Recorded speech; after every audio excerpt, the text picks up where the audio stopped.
Hey, this is Jim with Dieselgeek, and today I'm going to show you how to install the first gear getter for Mk6. This is the first gear getter right here, and there is a slot in the front of the stick that is meant to hold the stock plastic piece that you've taken off, and we're going to be using that slot to secure the first gear getter at the right distance between the ball and this ball by using a roll pin down through these two holes, just like that.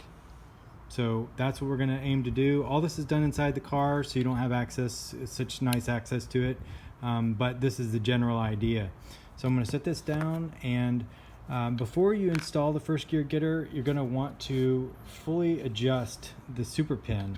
The super pin is required to pull the bell crank off in order to install the first gear getter. So when you install the super pin, you're going to make sure it's fully adjusted, it rotates evenly, there's no end float, it can't move back and forth. The reason why you want to do this all before the first gear getter is that the hole in the bell crank for the first gear getter is smaller at the far end than the first gear getter is. So you don't want to have to pull this back off after you install the first gear getter.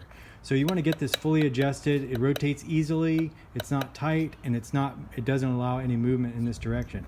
So once you've done that, you want to do a dry run. You want to put this on, and you want to put the pin down through both holes just to kind of get an idea of what you're going to be doing before you actually put epoxy in the first gear getter. So once you're sure of that, you want to go ahead and put epoxy, a good amount of epoxy, two-part epoxy down here. And when you push it on, the epoxy is going to run out. It's going to squeeze out of this hole, and this hole, and this hole, and then the backside. So you're not going to have real great vertical visual access here.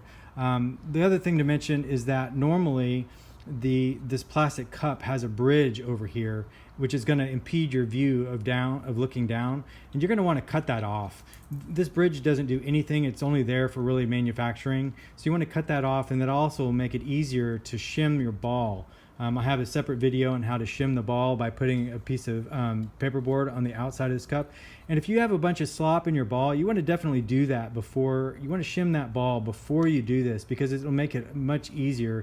It's not going to be easy to do once you put all this stuff in place. It can be done, but you just want to do it first. So anyway, once the bridge is cut, and once you know what you're doing with the first gear getter, you want to go ahead and put the epoxy in, line up the holes on the left-hand side, and you're going to install it through the springs like so until the holes are lined up. And so once the holes are lined up, you're going to go ahead and get the roll pin and push the roll pin down through both holes. And before you do that, you want to make sure, like this one, you want to make sure that the centering spring is in the correct groove before you do that. And so you want to just reach in here and just make sure that it's up into this rubber seat.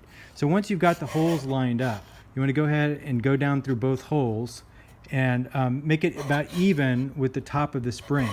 So the roll pin will be about even with the top of the spring. It can be a little bit higher than that. It's no big deal. And then once you have it in place, leave it alone. 24 hours. You don't want to touch this for 24 hours. You want that JB weld to set up and be there forever. So once you've done that and you just leave it alone, after 24 hours you can drive the car. It'll be fine, and that's pretty much it.